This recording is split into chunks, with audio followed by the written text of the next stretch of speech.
thanks for coming out. The time's now 4:30 p.m., April 15th, 2025. I call to order this meeting of the Budget, Finance, and Administration Committee of the Oconee County Council. Let's begin with a moment of silence. Mr. Reed.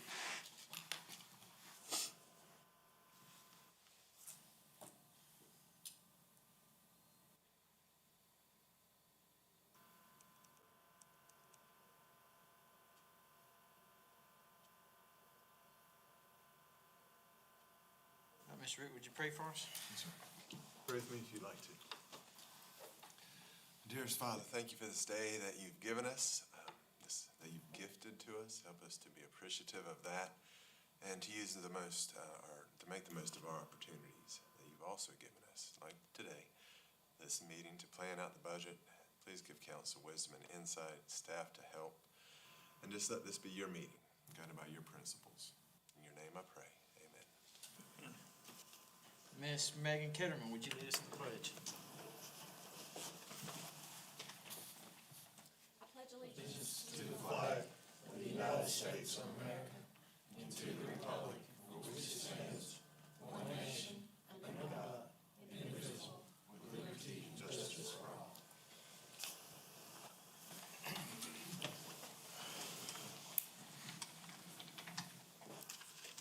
All right, next we have approval of March 4th, 2025 meeting minutes. So moved. Second, any changes? If not, all in favor? All right, next we have School District of Oconee County Fiscal Year 25 through 26 budget presentation. I'm going to start for just a couple of minutes and pass the baton to Mr. Schickling. I want to start just by, I put a sheet of paper at your desk, and this will be part of the backup for your meeting. But this is my attempt at just kind of a 30,000-foot view of our budget. So we do pay for substitute teachers in a contract, so it makes it more like 88. But if you consider substitute teachers, which really are personnel, our budget's 90% personnel and 10% other things, which Mr. Schickling's going to share a slide that shows those other things here shortly. So when you consider the school district budget, 90% of it is on this sheet of paper right here. So this is I know it's small font, but we had to do that to make it fit on one page. But this shows where the employees are in the school district of Oconee County. So if anybody wonders why the school district budget is what it is, it's because we pay people. And people, personnel, they're expensive. It's an expensive cost. And when you figure the associated benefits to those salaries, which on average is about 47%, and that may sound high, but when you consider the state health, those are not things that we as a local district get to decide. Those are, FICA is a federal mandate. But we're also part of PEBA, the Public Employee Benefits Association in South Carolina, or authority. So we have to offer what PEBA offers. So those are dictated to us, and that works out, if you take the average, about 47% added to salaries. So again, this represents about 90% of our budget. So I think this kind of gives a clear view of where those people are, what their functions are, and if you ever have questions about what the people do in our district, we're happy to give you more information. But this is pretty clear communication of that, I think. So this really is what drives our budget request to you, along with the much more detail behind that Mr. Schickling's going to share here in just a minute. So I'm going to pass it to him, and then we'll both certainly be available for questions after the presentation. Good afternoon, and thank you for allowing us to be here and making time for us tonight. I'm going to take you through a presentation that will not only articulate the expenditure budget, but also the request of the county for funding. And it'll articulate our principles of fiscal management and show some budget history as well. So the goal in tonight's presentation was try to provide enough foundational background and information that would preemptively answer maybe many questions a bystander would have, and then see if there are additional questions that we can help with. So tonight I'll talk about the principles of fiscal management first. Then we'll look at our compensation, how we compare to our regional counterparts. There is some imagery in there about that. Then funding primarily for our district comes from two places. It comes from the state and it comes from the county. So I'll show the state formula, how it's calculated, what we receive from the state, how they project that, and then the local effort over time that has supplemented that funding. And then a budget breakdown of, as Dr. Thorsland said, where the people are. In addition to that, what items of expense are not people and how are those composed. So the first thing on here is the principles of fiscal management. First and foremost, you know, we've spoken with the board about this and tuned it a little bit. One of the goals was to have not only some district-specific criteria elaborated here, but also to have some objective third-party metrics as to what is an effectively run school district from a fiscal perspective.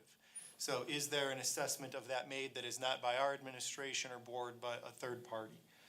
So primarily our principles of fiscal management, number one, are to maintain rates of pay that ensure market competitiveness. So if we can't attract teachers or support staff to the district, then we're going to have an issue providing the level of service that we would like to. Should I pause? I think we're fine. Okay. You We got it? just had a screen issue. I'm Okay. sorry. No I problem. didn't interrupt you, Joe. The second is to conservatively budget either revenues or expenditures that have a potential to be variable. So there are some things that we know, for example, Tier 3 reimbursements from the state. The state sends us a form. It says, here is your multiplier for CPI, here's your multiplier for population growth, this is the amount of money you're going to receive. We can budget that, we know we're gonna get that close to within $1. But there are other items that are more variable. For example, the revenue that we earn from interest investments on our invested fund balance. 3 years ago, we earned $60,000. Last year, we earned $1.8 million. That has everything to do with the rate environment. And, from a strategic standpoint, the fear there is if you start building an expense structure that relies on a rate environment that generates $1.8 million, as soon as the Fed cuts rates or whatever happens with tariffs or a change in an administration, now we can go back to 60,000 and we may not have the capability to support those positions that we just brought on. The third is to utilize the matching principle. Again, that's the concept there of within those variances, making sure that we've got enough recurring sources of revenue to support recurring operating expenses. When the state proposes their funding for schools, and it comes through the House Ways and Means and the Senate Finance Committee, there's always the terminology used of recurring or non-recurring. So the goal here is to match recurring expenditures with the support necessary, which is the recurring revenues. And we are evaluated by Moody's. Moody's is our bond rating agency. So Moody's has a matrix for school districts where they articulate what their expectations are and how they evaluate a school district. So they would evaluate 105% in terms of revenues as a relationship to expenditures as their highest rating. Last year, we ended the budget year with about a 3.5% surplus. So we are in the strong, not the very strong. If you get into a part where, if you get into an equal 100 to 100, so your revenues exactly match your expenditures, then you start getting into moderate. And so our rating is an AA2 rating. It would be strong but not very strong, and that's supported partly by our ability to do that, to match our revenues to expenditures. In order to maintain, we have a school board policy that's policy DFAC for fund balance. And that's to maintain a 20% relationship between fund balance to operating expenditures. Moody's evaluates a school district in a very strong position at 25%. We have been in excess of our policy. And so I'll show you in historical performance when we get into that territory. We have made investments in paying off obligations or making deferred purchases that, pupil activity buses I don't believe we bought a bus for a decade, and so we used some of that surplus to invest in pupil activity buses. And so reduce that fund balance without incurring a deficit that would disrupt that matching principle that is the third bullet there. And so in times where we're not able to do that, then the goal would be to monitor and adjust our footprint so that we can continue to match revenues to expenditures. If fund balance is necessary to balance the budget, meaning spending some of those reserves, then the plan would be to find a way to bring the budget back into balance. This is just a view of Moody's bond rating criteria. I know it's small and probably difficult to read, but I wanted to be able to fit it all on one slide. Again, some of the metrics they look at are, the health of the tax base, for example. So some things, and I displayed this to our school board as well, some things are structural environmental factors. The school board or administration are not going to have the capability to influence them. Factors within the control of the school district are how we manage that fund balance and how we match our resources to our spending. Our historical budget performance, I'm sorry, let me click back here one. I think I'm clicking over here, there we go. So this is a look over time at how our budget has performed. And we're coming off of a time where there has been pretty rapid growth in terms of property wealth, which generates additional revenue. There has been a high interest rate environment, and so the school district has benefited from having a heavy inflow of revenues. When you talk about that matching principles, revenues have come in higher than budget. But it was 3 years ago, coming out of the COVID timeframe, where we were hovering very close to that 20%.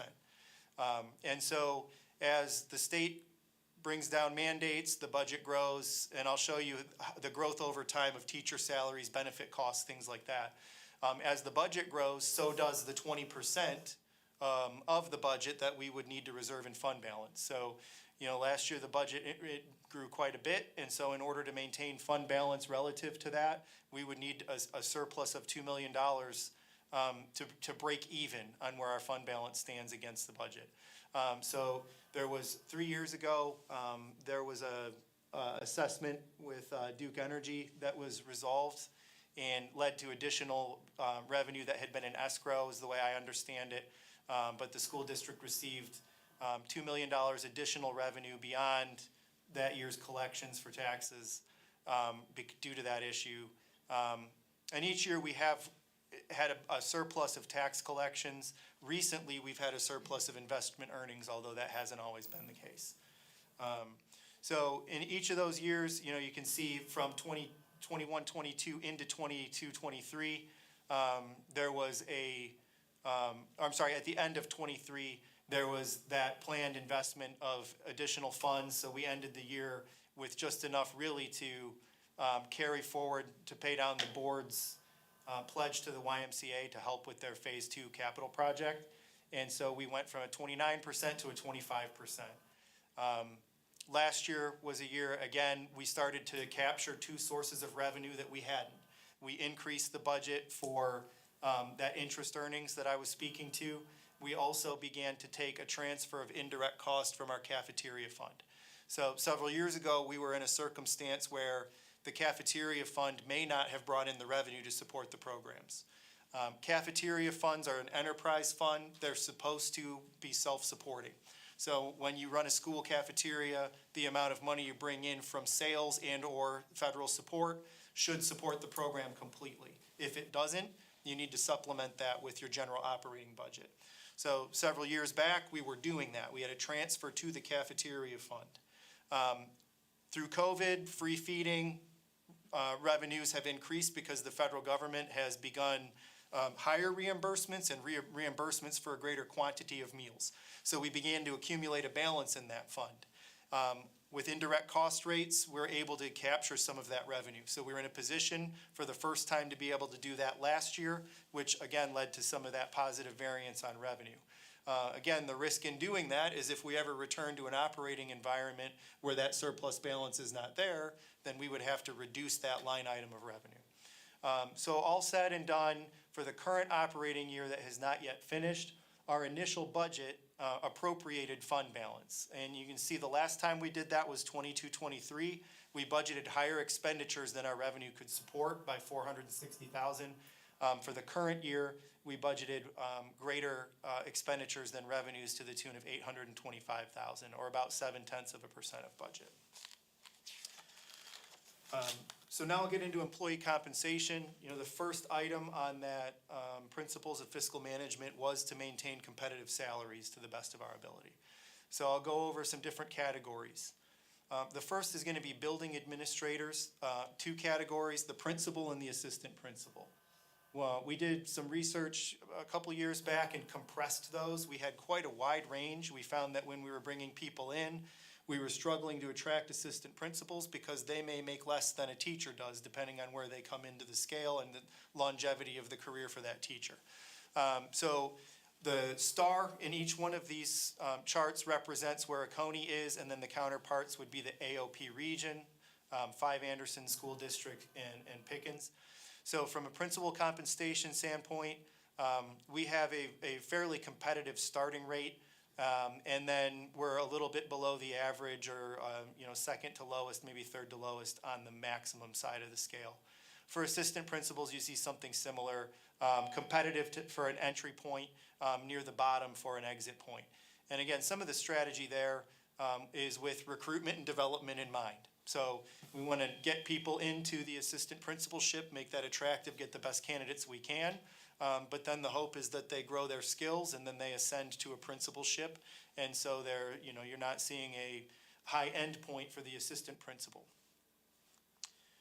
For teacher compensation, last year I spoke briefly about Mr. Rainwater's study at the state level on the teacher shortage in our state.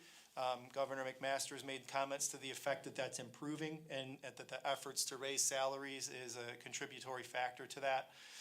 So one of the things that we did as a concerted effort last year was try to be at or the highest or tied for the highest in terms of a bachelor's degree entering the profession.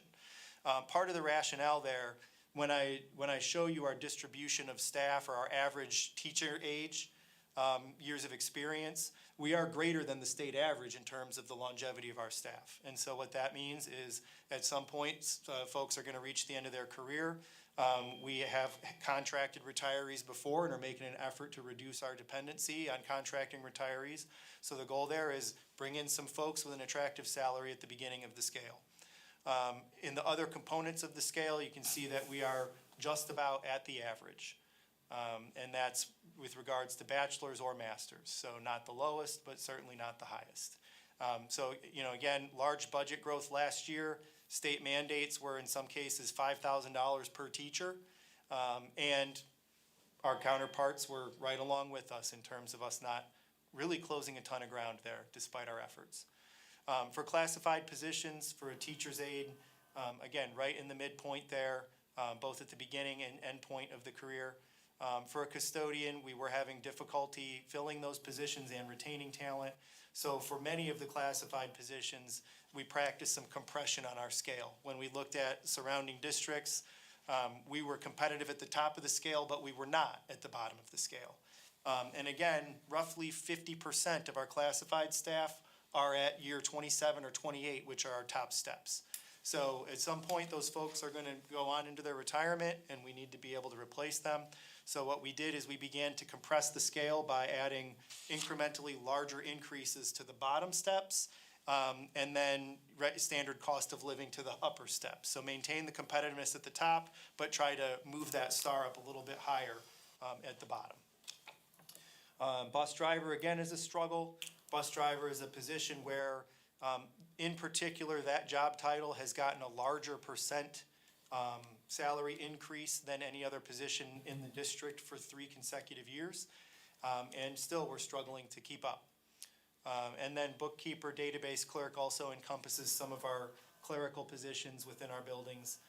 You can see we're near the bottom in terms of the minimum there, and a little bit below average in terms of ending salary. So again, as Dr. Thorsland references, people comprise 90% of our budget, but we're also, relatively maintaining that competitiveness, but certainly we're not leading the pack, and we're struggling to close ground. Any questions at this point from anything that I've covered? Okay, in terms of the state share of support. So these are the numbers in this effort from the state to increase teacher salaries and be a leader in the Southeast. The state minimum teacher salary scale has increased $7,500 from 21 to 24. So that was a 34% increase over time. Employer cost of a family health care plan for PEBA has gone up 42%. The South Carolina retirement system, at the beginning of that time frame, it was 21.8, so call it 22% of an employee's salary was the employer contribution, and now that's roughly 25%. So each year, not only were the salaries increasing, but the proportional benefit was going up as well. And so as a result, the state aid to the district has increased close to 30% over that time frame. There's a state formula in terms of how our share of that state money is calculated. So ultimately, what the Senate and the House agree upon and ratify as a budget is a lump sum of revenue to schools. They take an assumed ratio of teachers to students, and then they take the quantity, they look at the state pay scale, assume a certain amount of value for a teacher, and then they divide that amongst the number of students, and they define how many positions they should staff at that value for the number of students in the state. And so that's all a formulaic equation. So I've provided an example there. One of the things I wanted to note, the state's intent is to staff at a ratio of 11.2 teachers per student. Oconee at 11.58 students per teacher. Oconee's at 11.58 students per teacher. Their assumption is that a teacher on average will have 12 years of experience, and we're at 14.4. And we are a little striated where we've got 30 or 40 folks that are on the first step of our scale at a bachelor's, and we've got 60 plus that are at a master's or above near that 28th step. So, that skews the average up a little bit. From there, whatever value that calculates, there's an expectation of a share between the school district and the state. So in a perfect world, or we'll call it a 1.0 equivalency, a school district would fund 25% of that value, and the state would fund 75% of that value. But we're not done with this calculation. So what happens next is the state publishes the index of tax-paying ability. And that index of tax-paying ability is, very simply put, the total assessed value of properties, taxable properties in that district as a percentage of the total value of the state. So when you look at the index of tax-paying ability for Lexington 4, they comprise close to 2/10 of the state's assessed value of taxable property. When you look at a Charleston, coastal wealth, they comprise 14% of the state's assessed value of taxable property. So Oconee County comprises 2.36% of the state's total value. That is then compared to the proportionate share of students. So the percentage of students out of the total student population of the state is the column to your left there, the percent of all SC pupils. And so then when you see discrepancies between the two, in a perfect ratio, there would be the same percentage of students as the percentage of ability to fund students. That would give you the school district is paying 25%, and then the state is paying 75%. So a pretty close example of that, both Greenville and Pickens are close to that ratio. Pickens, you can see their local share is 26%. So just 1% off of that 25% expectation. When you look at Oconee County, we've got 1.3% of the students, but 2.4% if you're rounding of the assessed wealth. And so the expectation is that of this calculation, 41% of the total effort then comes from the county and 59% comes from the state. That would put us with 5 school districts below us in terms of a higher expected share. And so you see Beaufort and Charleston with the highest, and then Georgetown is fairly close to us, and I'll reference Georgetown a little bit later in the presentation. But hopefully I've done an acceptable job of articulating what the state's expectation and calculation is for when their machine spits out numbers and sends them to us. This is the assumptions behind them. And this is what a state, I would call it a state aid run, looks like. And we get different iterations of this throughout the course of time. So when the House Ways and Means puts out a funding proposal, we'll get a projection. It'll say, here's a projection based on the House. And then when the Senate ratifies that or a budget is ratified, we'll get another funding calculation based upon whatever is settled out between the two of those. All of those are dependent upon the ending pupil counts of the prior year. And then those will be adjusted in the fall based upon the beginning pupil counts of the current year.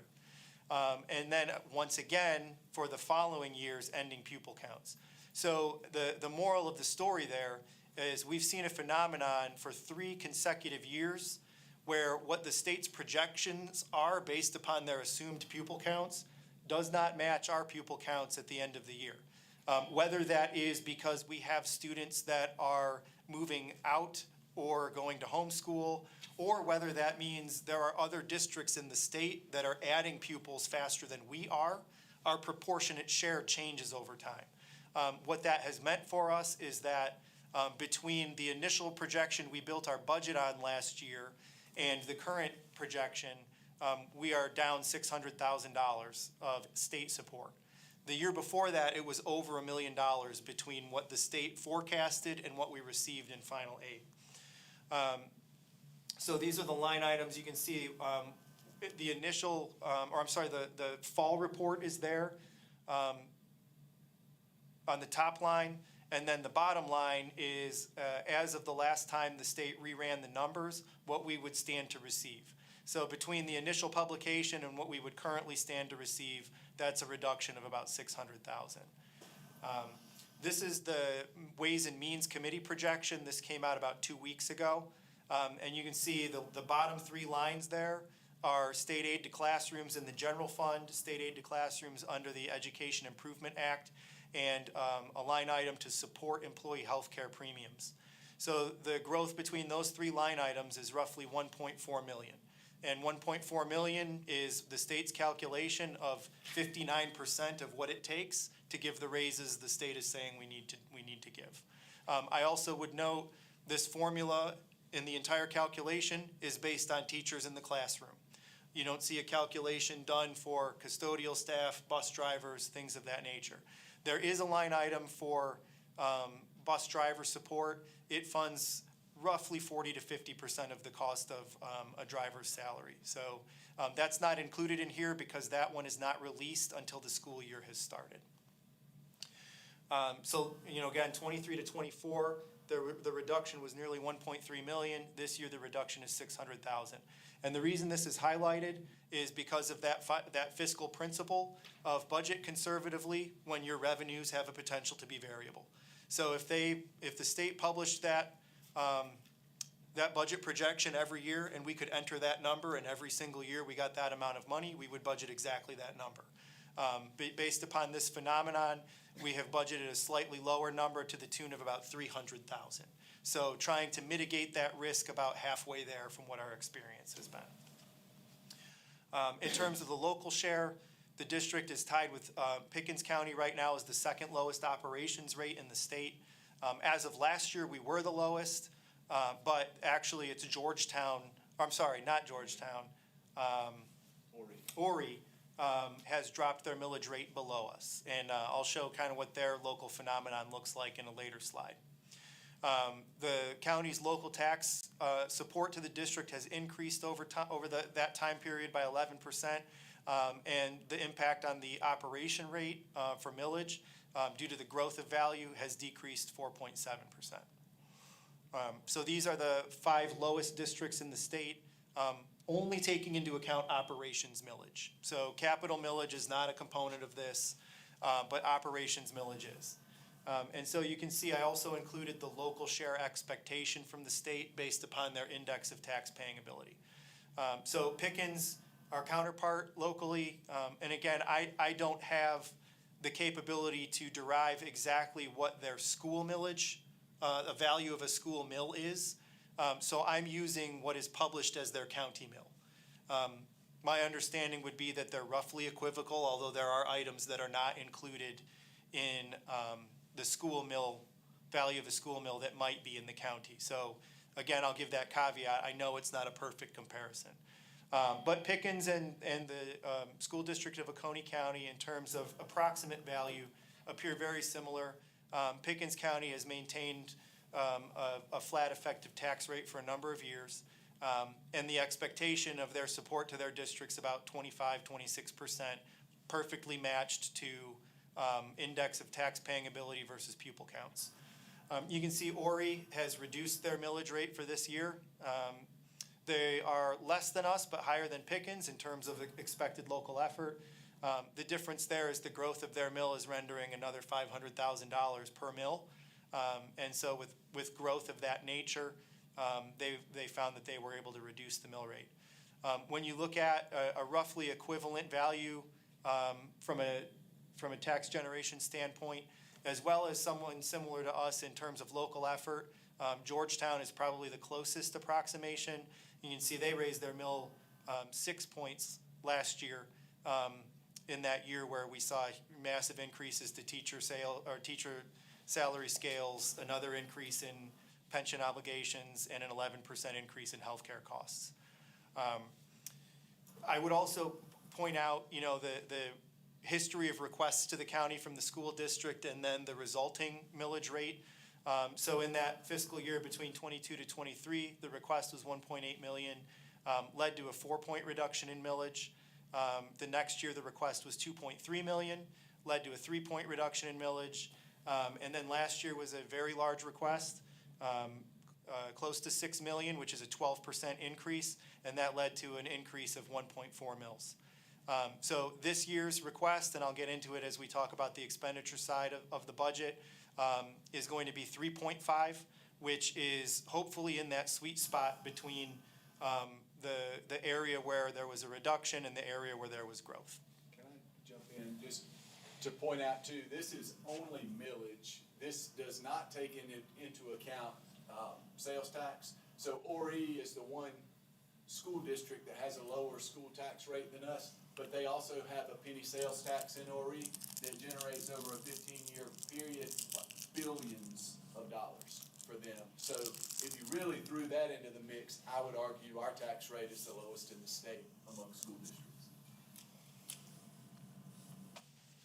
In terms of local tax collections, what I've displayed here is the district's budget funding request for each year and the resultant funds collected. Again, the high point there is 2022 with the asterisk of that energy abatement resolution, which generated another $2 million of revenue. In last year's collections, although it was not ad valorem, so it's not displayed here, there was, I think, a mistake made with the classification of MPVE revenue, and so the district received a duplicate payment, which would have shown in our bottom line our surplus of revenue last year. And this year we have had that payment withheld to make up for the fact that additional revenue was received last year. Again, the resultant tax rate below. And so, what you'll see is that later in the presentation, there's a forecast for the end of year operations with full recognition that we are forecasting that we're about break even on local tax collections, which if you view this chart, you would say that's a little bit hypocritical. That's not what the history has been. However, I track every month what the collections render and what we're booking as a result. To date, we received our report today. To date, through March, we've collected $52,311,000. If I take the same time period of April through June last year and simply take that number and add that to our current collections, that would bring us just shy of $55 million. If you include some growth factor to that, maybe $55 million, $200,000, $300,000, $400,000, something like that. But this is illustrative or intended to illustrate that we don't anticipate a $2 or $3 million surplus in local collections. And so I wanted to make sure that if we're gonna make that projection or that statement, we display, you know, why we're making that assertion. So the operating budget, in terms of where our money is budgeted for, these are the general parameters of the budget, and then I'll break that down further into different areas. Right now, the Senate and the House have both agreed upon adding $1,500 per cell on the teacher scale. At the bachelor's level for us, that's a 3% increase. If you move your way up the scale to higher levels of education and higher levels of experience, that gets closer to a 2% increase. In addition to that, then teachers would advance a step. So really, the take-home pay average is about 3.4, 3.5% for the majority of our staff. In recognition of that, then the proposal for classified staff would be a 3% across the board increase for cost of living, which would track fairly close to CPI right now. And then, of course, they would get a step as well if they're eligible. Anybody who's topped out would not. For administrators, in recognition of the fact that those are usually larger compounding numbers, that was reduced to a 2.5%. And last year, our administrators did not receive a step increase. Again, in the compression of that principal and AP band that we showed with a little bit higher starting salary, we also have gone to a system where there needs to be 2 years of positive work evaluations to earn a step on the matrix. So most administrators will see that this year. Those that have been here for 2 years, anybody who has entered since then would not be getting that step, simply a 2.5%. In terms of benefits, we have, and this is something that you'll see as I go through the line items, we have not historically entered benefits for vacant positions. So we have not benefited or budgeted benefits for vacant positions. Part of that is a function of our finance system. When we have a vacancy, the way the system works is the system would say, Michael Thorsland is an employee. Michael Thorsland has selected a health plan. He is enrolled in the South Carolina retirement system, and so it can compute what his benefits would cost. If we have a vacant position, there's no person in that position, and the system doesn't know how to compute those benefits. So what we have done in the past is we have budgeted at or above the level of the person vacating that position. So hopefully the value exchange, I call it breakage value, of a senior person retiring versus a starting salary coming in is enough to encompass those benefits. That seems to have worked out for us over time, here or there. Sometimes we are a benefit to that, sometimes to our detriment financially. But this year that practice has been discontinued with the effort of being much more accurate on salaries, but also more accurate on benefits, and not allowing that kind of gray area to, if we have the same amount of vacancies, we'll be okay. I didn't think we didn't think that was a prudent fiscal practice. We also are going to see a marginal increase to healthcare.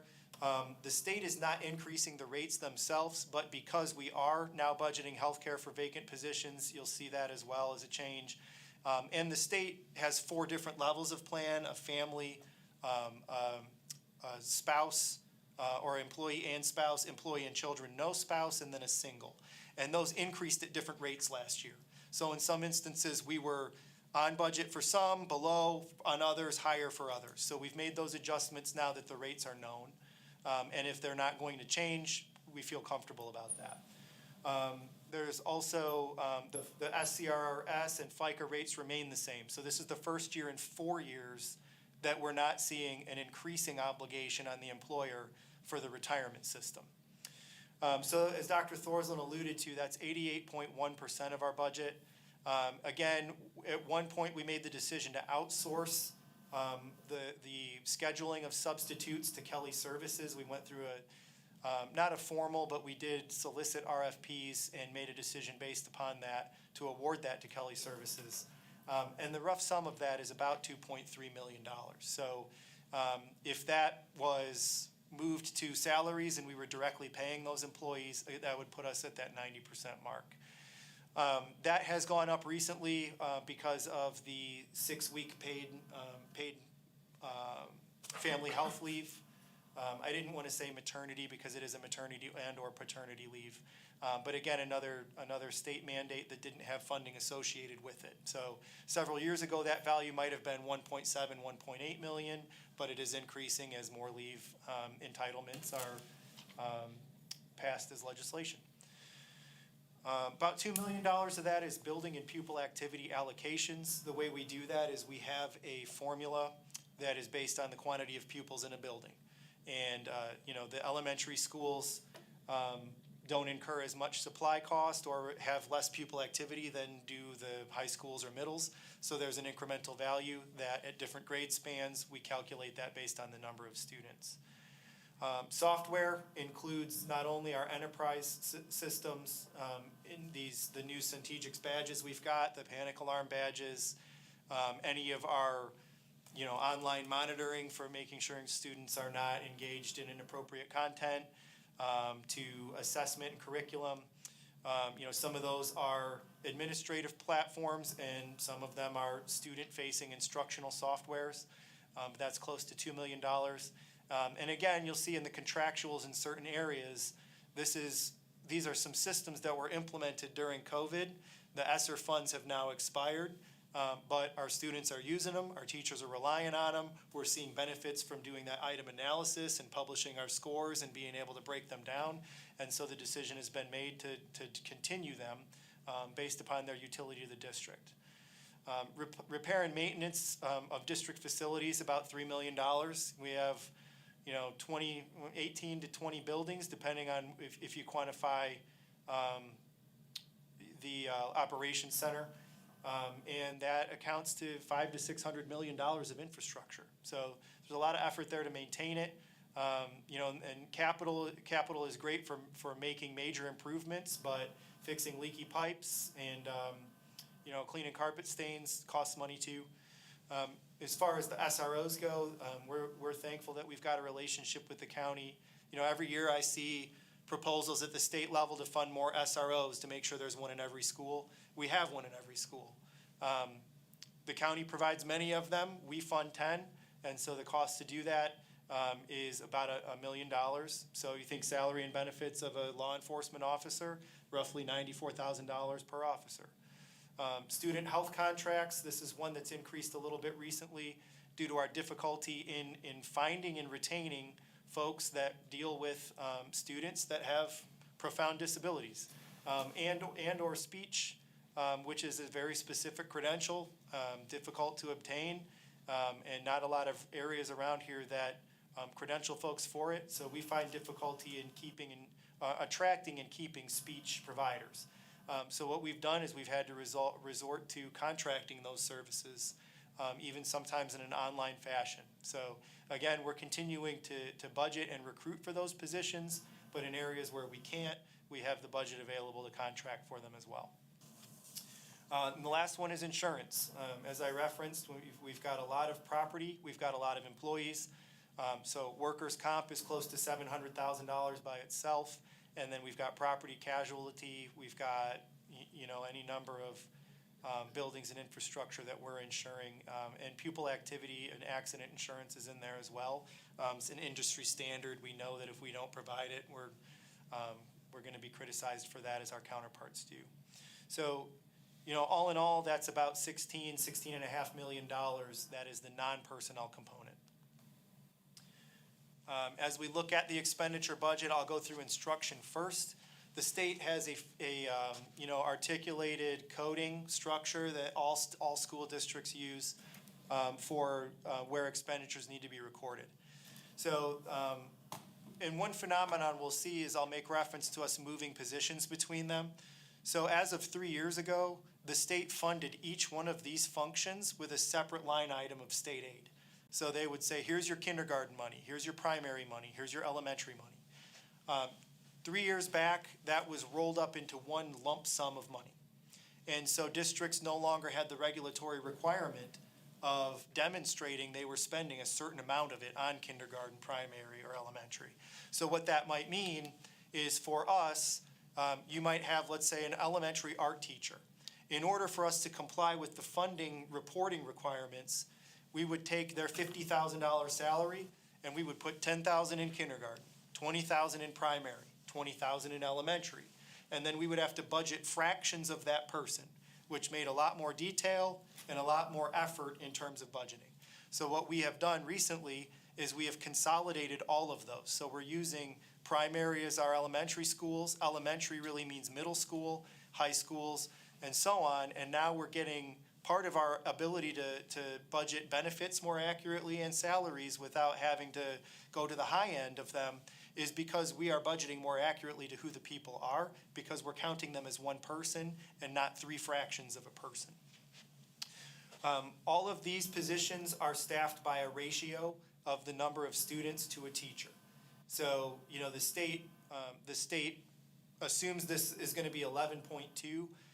Our ratio depends upon grade span. It's lowest at the elementary, and it's 18.5 pupils to a teacher. The principals then are afforded that allocation, and they can pick the composition of their staff from there. Due to the fact that we have seen a slight reduction in our level of enrollment, that calculation renders a reduction of 5.5 instructional FTE this year. So, you know, of those vacancies that we are experiencing, we're going through and planning not to replace or through attrition to capture 5.5 of them. But you will see growth in the contracted services as the ESSER funds end, as well as the increase for substitute costs because of that Paid Family Leave Act. In special education, there's a litany of different codes that the state requires for special education. Again, if a teacher is working with a profound classroom, we may have split that between 3 of them last year. Now we're gonna call that 1. So if the primary disability is behavior disability, we use that code and only that code. So, you know, part of what's going on here, we've got an inability to fill specialized positions. When you look at the salaries with little growth, there are regulations in terms of how many what a caseload is, or how many IEPs can a special education teacher work with. And so as a result of a contracted study we funded through ESSER, we hired a national firm to come in and look at our practices for special education. The reason for that, the district found that the percentage of students in our district that are classified as having a learning disability were higher than the state or the national average, and we wanted to understand why that is. And because of that, we were spending more money on those areas.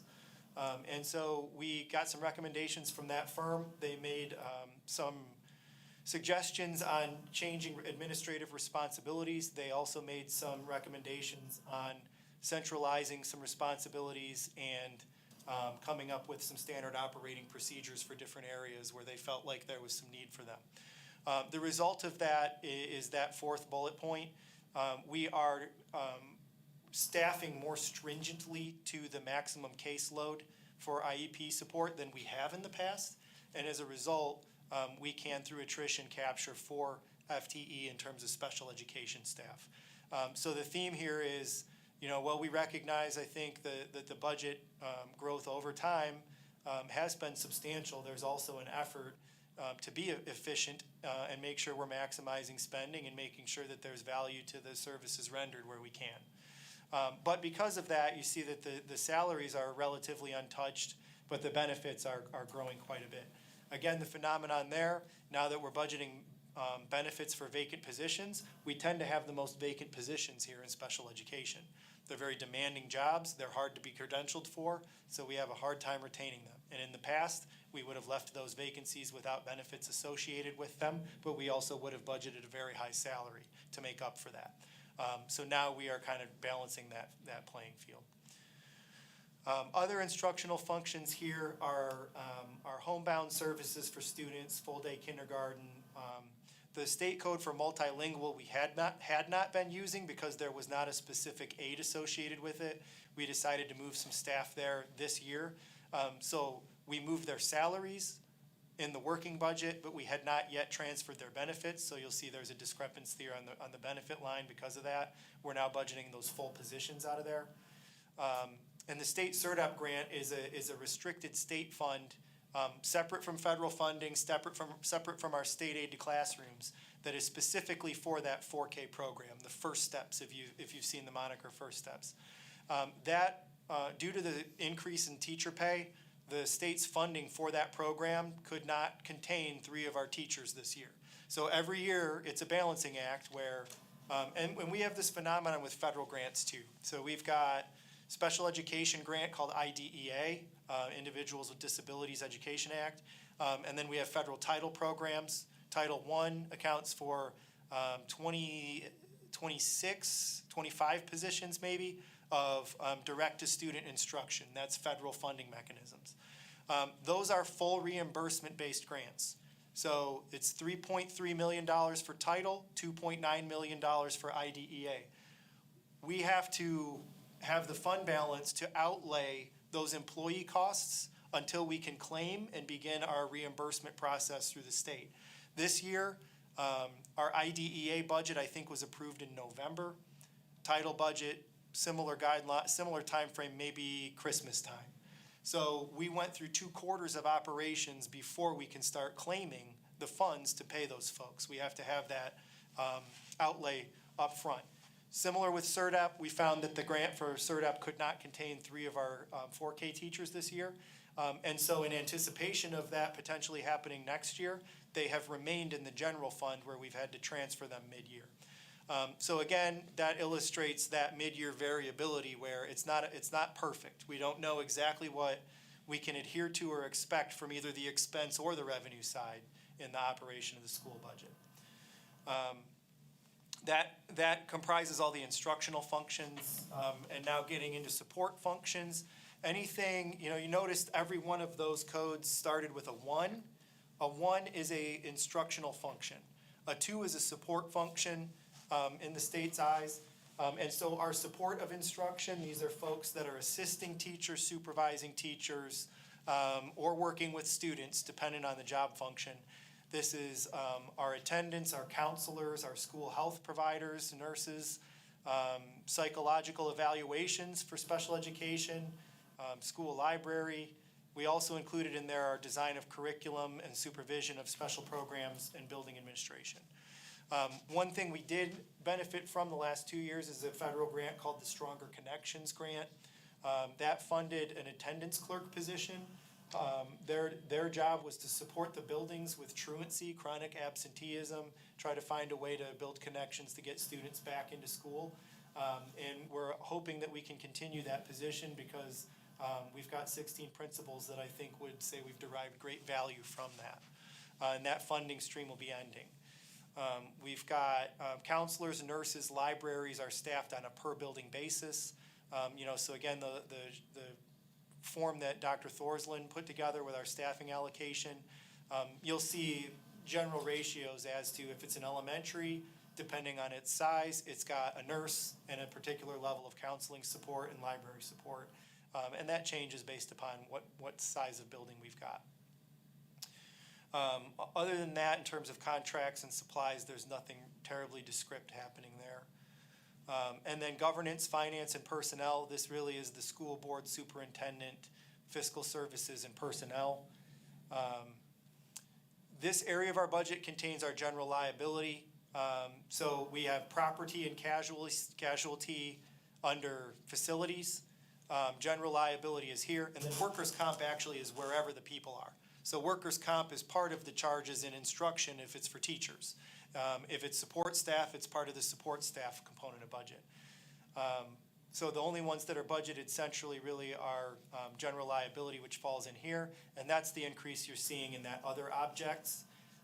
The underwriting market right now, due to hurricanes, fires on the coasts, whatever is going on, both for liability and property, the underwriters are getting a little bit shaky. So they're demanding higher deductibles, and they are raising premiums substantially, and we're concerned about what we're seeing for our renewals. So that leads to the growth there. Aside from that, fairly nondescript in the other areas of budget. Operations, this is probably our largest area of growth for a number of reasons. We're just seeing escalated costs in terms of everything it takes to take care of school buildings. We also have budgeted for a 3% increase in utilities. It's not higher than that because we have invested through our capital projects in LED conversions for many of our buildings. And we are seeing that in those buildings, the expenditures, while they are not flat, they are not growing nearly the same rate as some of the other buildings. So that's reassuring to see in terms of a prudent investment of capital. Again, contractual technology budget for the administrative platforms, they're here. For the student platforms, they were in general instruction. And in this area as well, we came to recognize that it was more cost-effective to contract our cabling when we need to have drops run for devices, when we have, access points that need to be serviced. We found it was more cost-effective to contract that than to employ a position for that. Same thing with painting. So we've absorbed positions as retirements have taken place in those areas in recognition of that. But that also leads to the change between salaries and contracted services. Lastly is simply extracurriculars. The other expenditures is the direct pupil activity support to our buildings, and the salaries and benefits are the stipends that are paid to people who are supervisory to sports or clubs. What we found, recently in the news, we lost a successful football coach to another district, and we have found that we're, again, struggling to pace competitiveness there. So realigning some stipends there in order to match what some of our counterparts are paying. And we are contracting for an athletic trainer rather than directly employing there as a contracted service. So to sum all of that up, and I'm almost done with charts, I promise, we've got the comparison of our current working budget to next year's budget. And so the second column on the right there, or I'm sorry, from left to right is the current working budget. The highlighted column is the proposal for next year.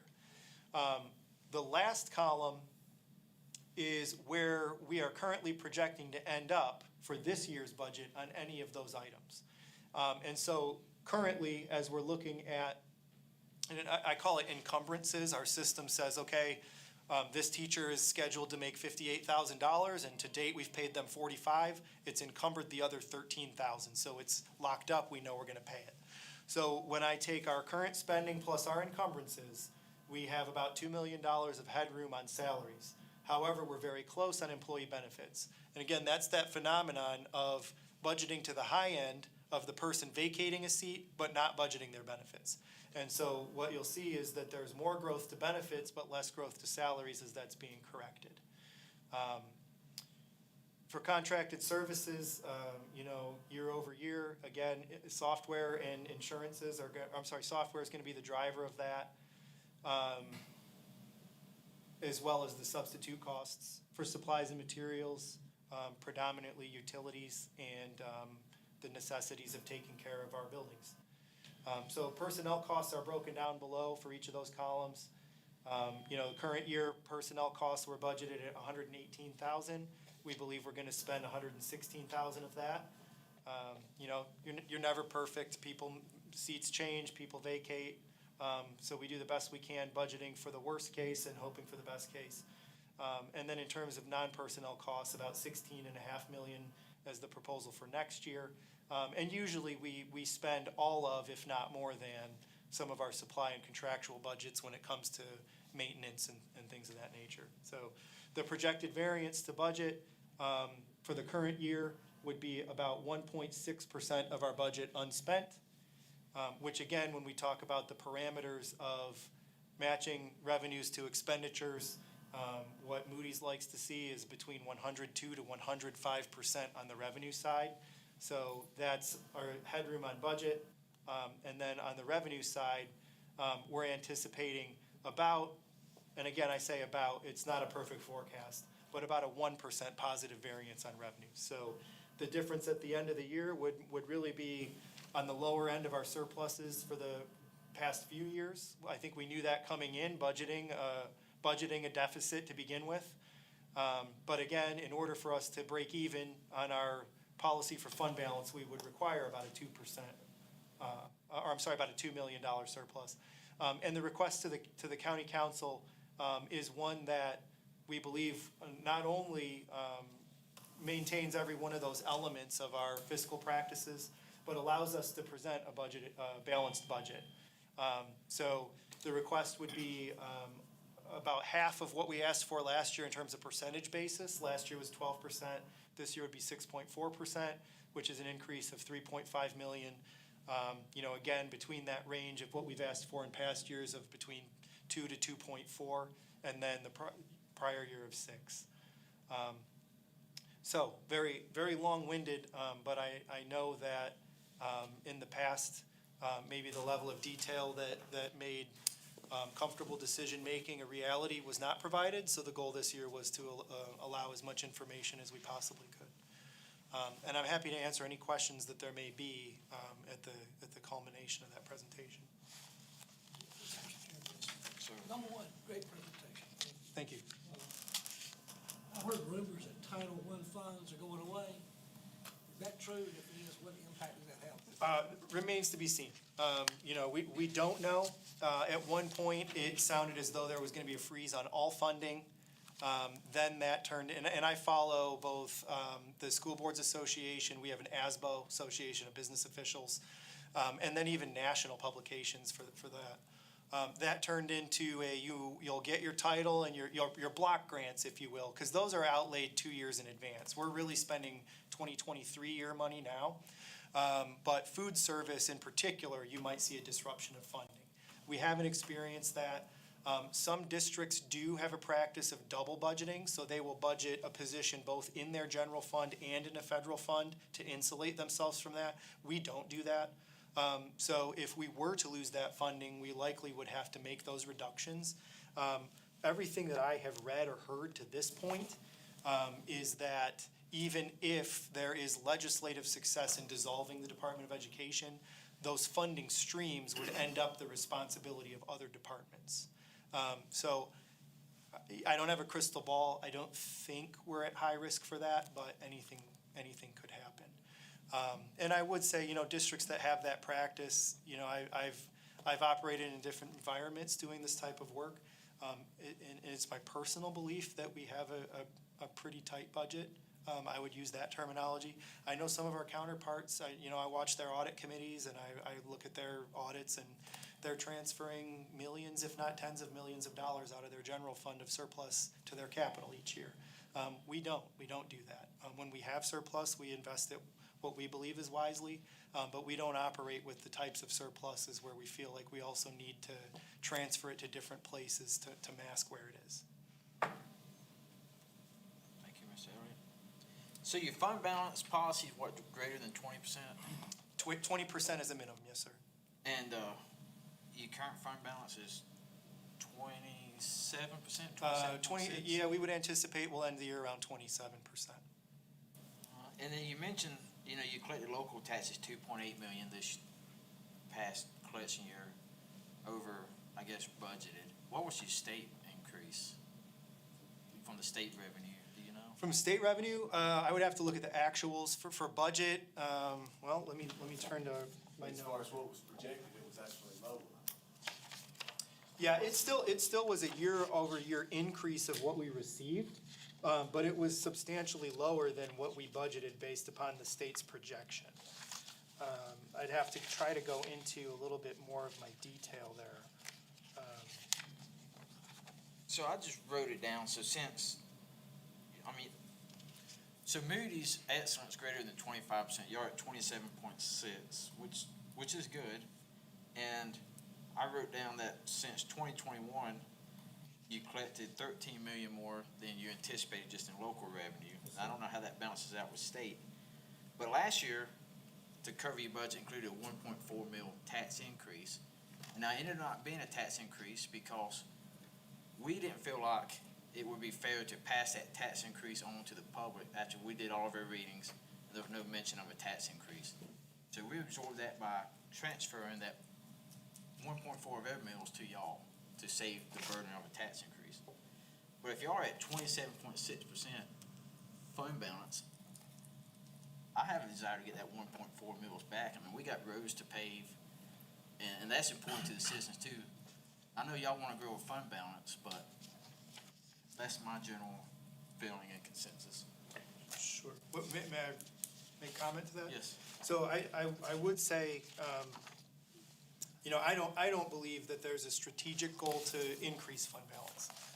I think there's a strategic goal to retain fund balance. And the difficulty in doing that, well,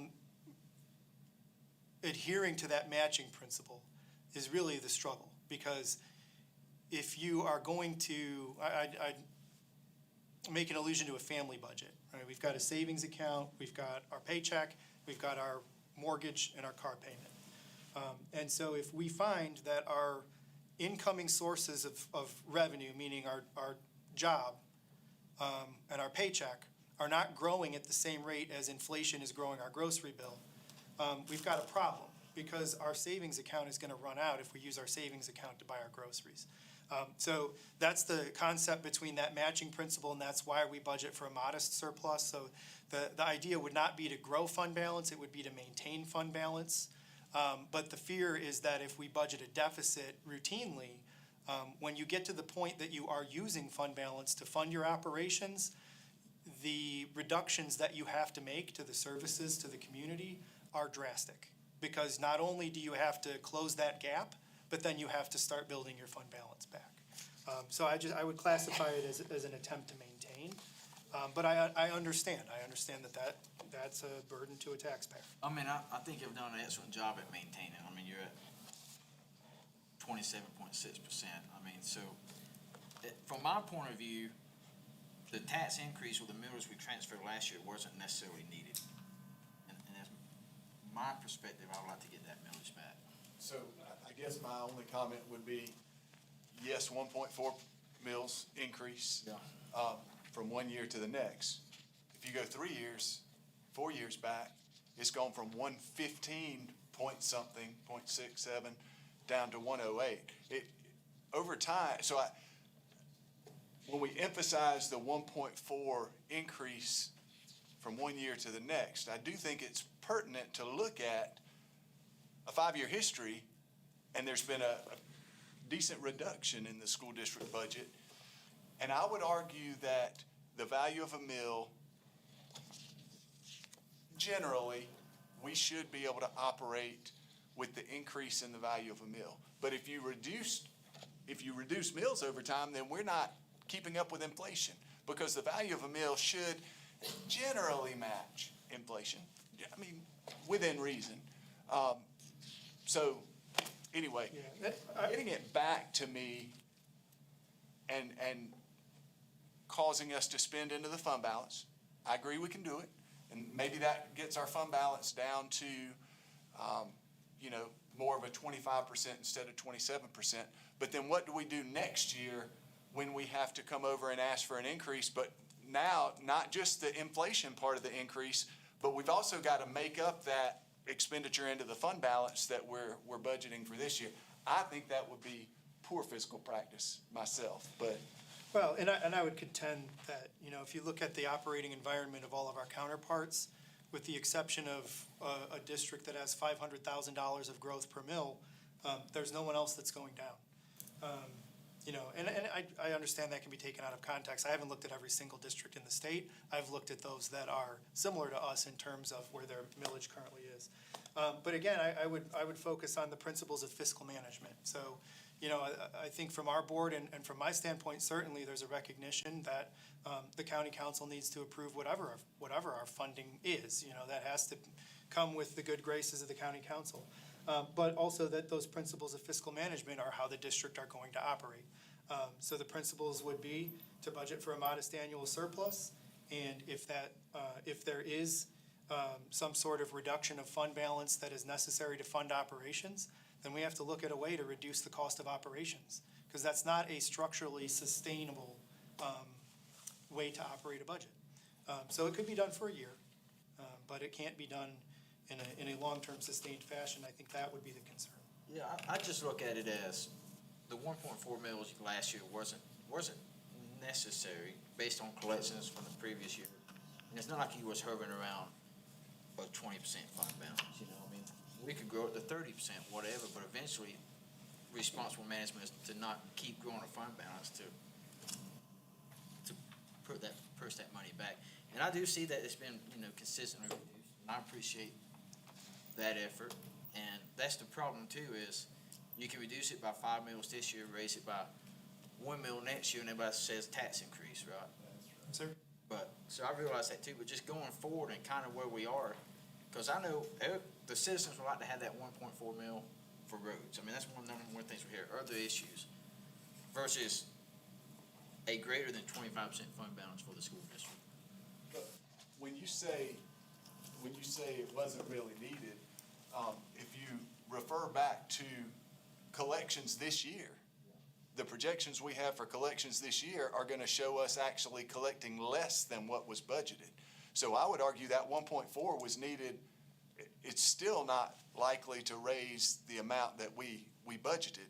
So, whatever the reasons for the over-collection have been in prior years, I mean, that we don't recommend a millage, we recommend a dollar value, and yes, it was over-collected for several years to the tune of several $1 million. I acknowledge that. But if you look at this current year we're in, we're anticipating collecting less than was budgeted.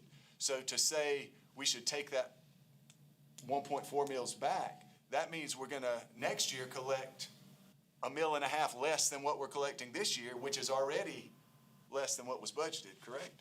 I would agree with that, yeah, mathematics.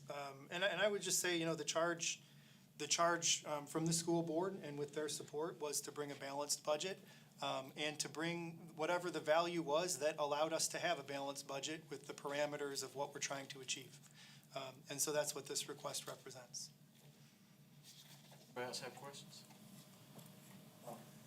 Could Dr. Ketterman Yes. share a couple of comments as we close?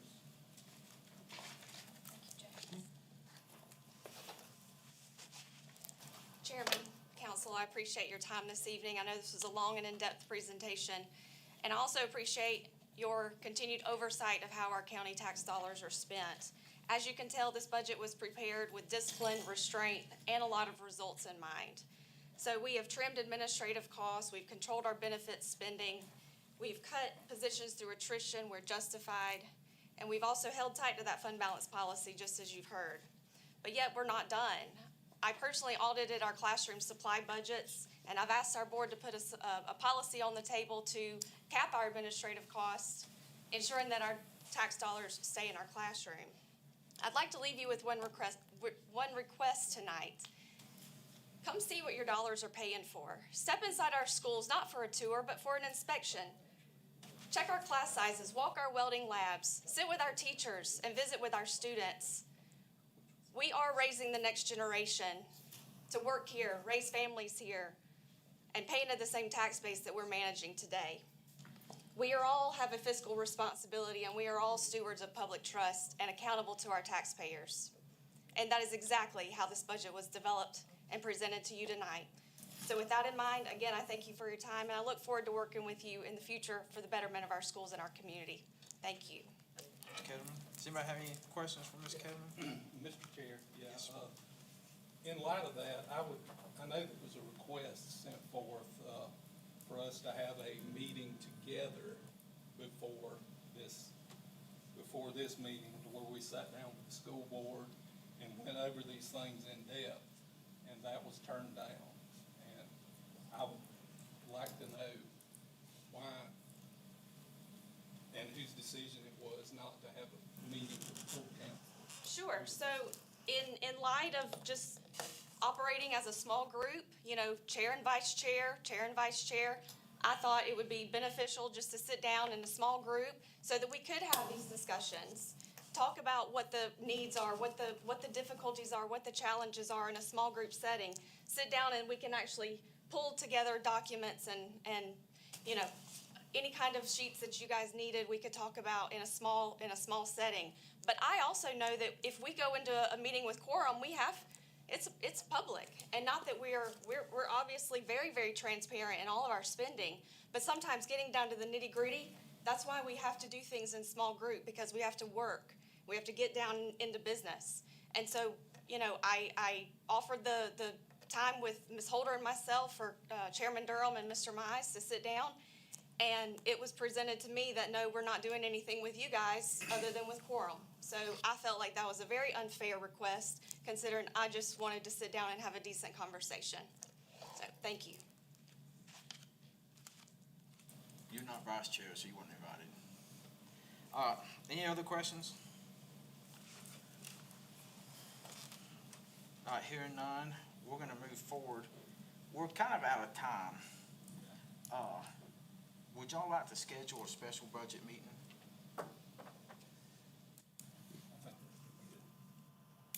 I'd like, Chairman? Yeah. I'd like to know if we can get copies of that presentation.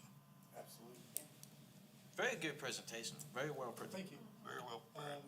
And you threw out a lot of information.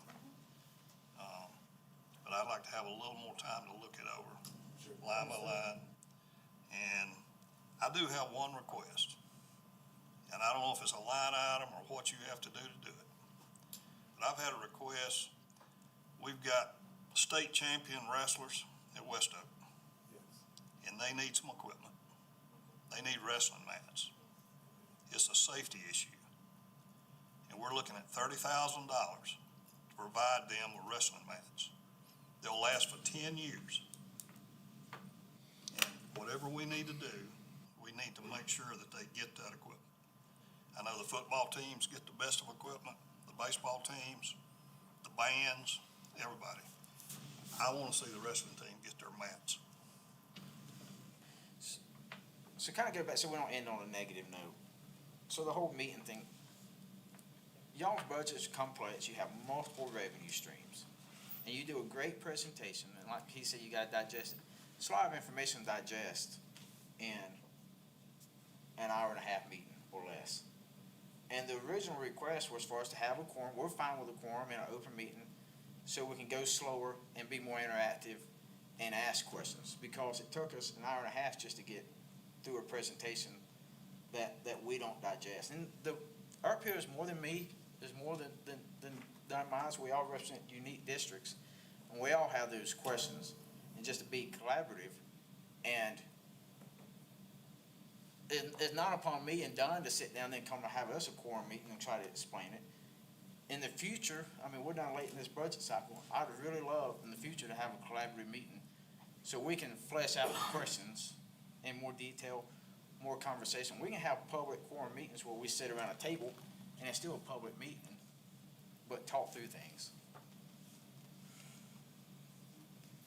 So whenever the five of us get together, we obviously are very aware that that is a quorum. So the way we operate is, say for instance, two of us will come and sit down on one day or 1 hour, the next, hour, the other two will come in. So we have to operate within the FOIA laws of being elected officials. And we can all meet within the FOIA guidelines. I mean, both bodies can have a joint meeting within the FOIA guidelines, or we could just have a county council meeting with just y'all coming, and it's just a council meeting, not a school board meeting. But as a council chairman, like I realize, you don't have all the budget answers, just like I don't have all the budget answers on our side.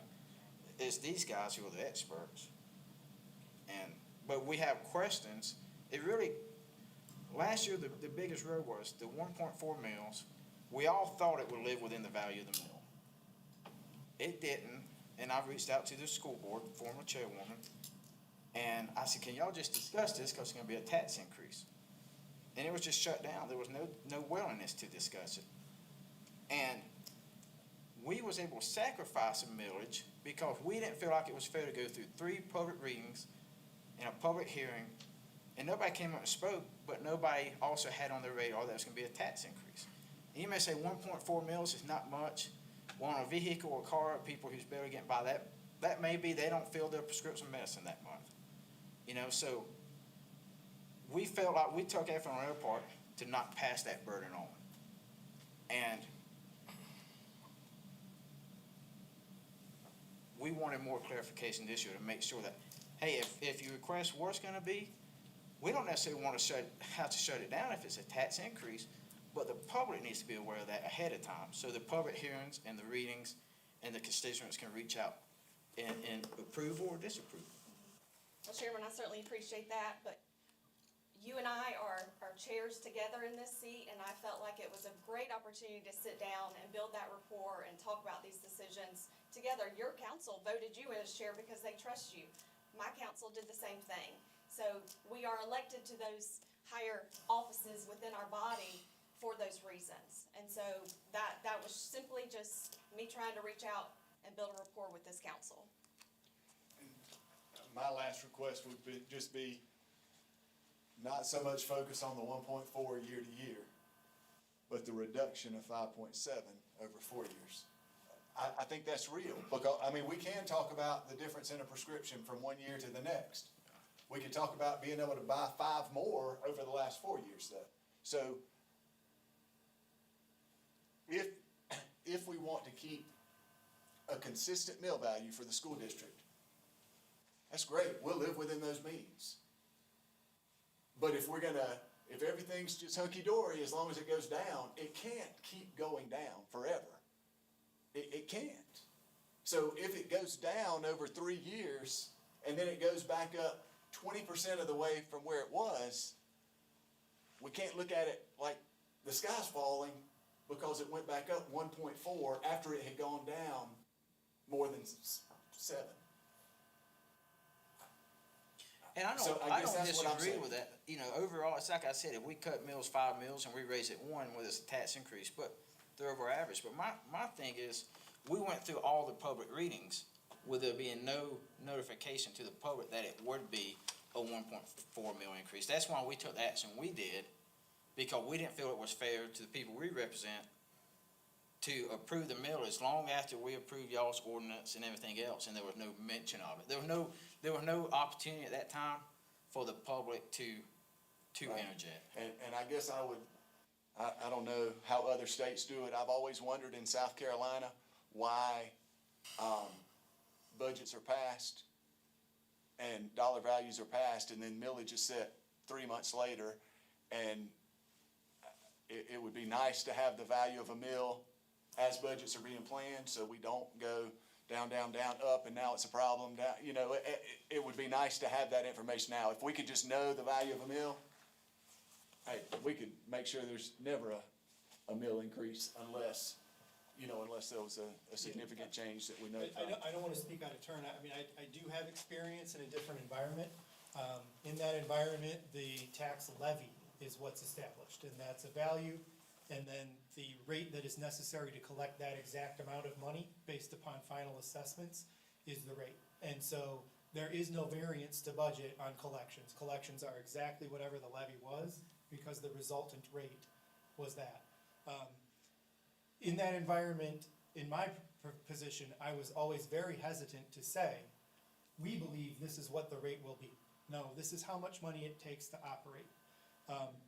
And I apologize if in last year's presentation, that was not clear, because I took it personally. I went back, I watched this meeting as of last year on YouTube to ensure that I felt comfortable that the comments that I had made were to the effect of a disclaimer. Based upon the growth we've experienced, based upon what our collections say, like we did tonight, this is what we hope will happen. We believe that's reasonable. There was a specific comment to say, that could end up 0, that could end up with us next to Pickens and tied with them in that territory. We don't have the capability to know that for certain, but we're in that range. And I believe that's what we've done tonight. We've articulated, this is the value that balances our budget. I can look at the payments that get turned over to the school district. I do not have the capability as the finance officer to monitor the growth or lack thereof of the assessment values. And so I can't, with any level of certainty, and I don't know if anyone can, say, this is exactly what the value of a mill will be for next year. And so, the spirit of our presentation was to do the best, but I'll offer no estimation or assurance, because we simply don't have the capability to calculate that. And I guess I was just talking to Dr. Ketterman, we're happy to come back and answer more questions. I understand an hour and 15-minute presentation, you're gonna leave with questions. Tell us when to come back. We'll come back, we'll answer any questions you have.